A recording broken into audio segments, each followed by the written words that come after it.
বন্ধুরা, আবার চলে আসলাম আবার একটা নতুন রেসিপি নিয়ে চিকেনে। আজকে একটা নতুন আবার একটা তোমাদের চিকেনের রেসিপি দেখাবো। তো চলে আসো, দেখো কি কি নিয়েছি আমি এই চিকেনটা আজকে রান্না করার জন্য। প্রথমত নিয়েছি চিকেন। দেখো চিকেনটা আমি এখন ম্যারিনেট করব। তো ম্যারিনেট করার জন্য আমি নেব, প্রথমে দিয়ে দেব টক দই, তারপরে দিয়ে দেব আদা রসুন পেস্ট,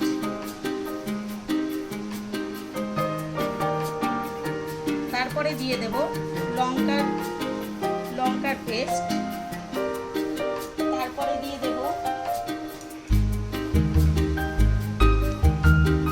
স্বাদ মতন নুন, আর দিয়ে দেব গরম মশলা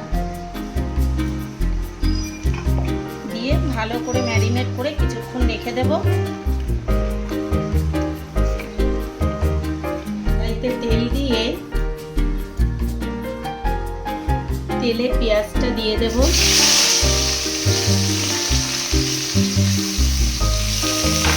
পেঁয়াজটা দিয়ে পেঁয়াজটা লাল করে একটু ভেজে নিতে হবে।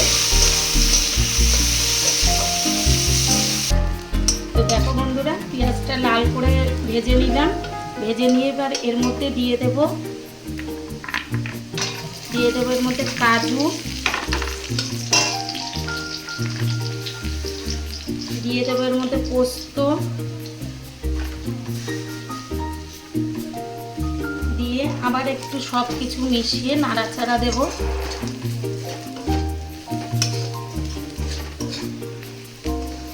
নাড়াচাড়া দিয়ে ব্যাস, এটাকে এইবার নামিয়ে পেস্ট করে নেব। তারপরে এরপরে দিয়ে দেব একটু ঘি, দিয়ে দেব, তারপরে দিয়ে দেব তেল, তারপরে দিয়ে দেব আদা রসুনের পেস্ট,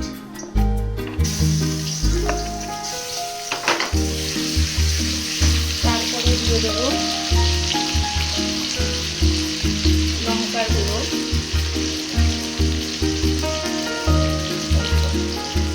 দিয়ে দেব পেস্ট করে রাখা মশলাটা, দিয়ে দেব হলুদ গুঁড়ো, পরিমাণ মতন হলুদ গুঁড়ো দিয়ে দেব। তারপরে মশলাটা কষতে থাকবো এবং ম্যারিনেট করা চিকেনটা, এরপরে ভালো করে কষতে হবে। চিকেনটা দেওয়ার পরে ভালো করে ঢাকা দিয়ে দিয়ে চিকেনটা ভালো করে কষিয়ে নিতে হবে। বন্ধুরা দেখো, ঢাকা দিয়ে দিয়ে কষিয়েছি, এখনো হয়নি, এখন আর একটু কষাতে হবে। তো তোমাদের তো আগেই বলেছি আমি মাংসর আলু খেতে ভালোবাসি। তো দেখো, আমার আগে ভেজে রাখা মাংসর আলুগুলো আমি দিয়ে দিলাম। এখন আবার আমি কিছুক্ষণ ঢাকা দিয়ে দিয়ে আবার একটু কষাবো, কারণ আমাদের না মাংসটা একটু নরম না হলে আমরা খেতে পারি না। বন্ধুরা দেখি, এবার ঢাকাটা তুলে দিলাম, প্রায় হয়ে এসছে। তো দেখো, এর মধ্যে এরপরে একটু গরম জল দিয়ে দেব।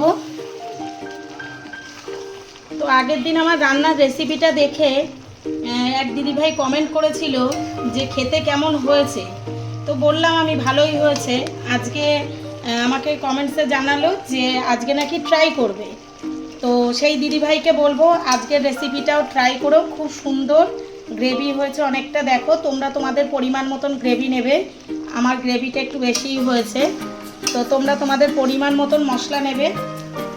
আর আজকে খুব সুন্দর হয়েছে। তবে এই নামটা আমি ক্যাপশানে দিয়ে দেব, নামটা কি। তো দেখো, এবার এর মধ্যে দিয়ে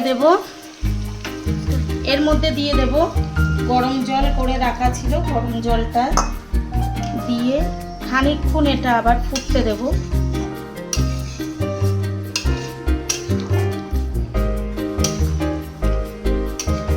দেখো, রেডি হয়ে গেছে আমার কাজু পোস্ত চিকেন কারি। আজকের নামটা একটু অন্যরকমই লাগছে, যদিও এই চিকেনটা আমার নিজের রেসিপি, ওর জন্য এটার নাম দিয়েছি কাজু পোস্ত চিকেন কারি।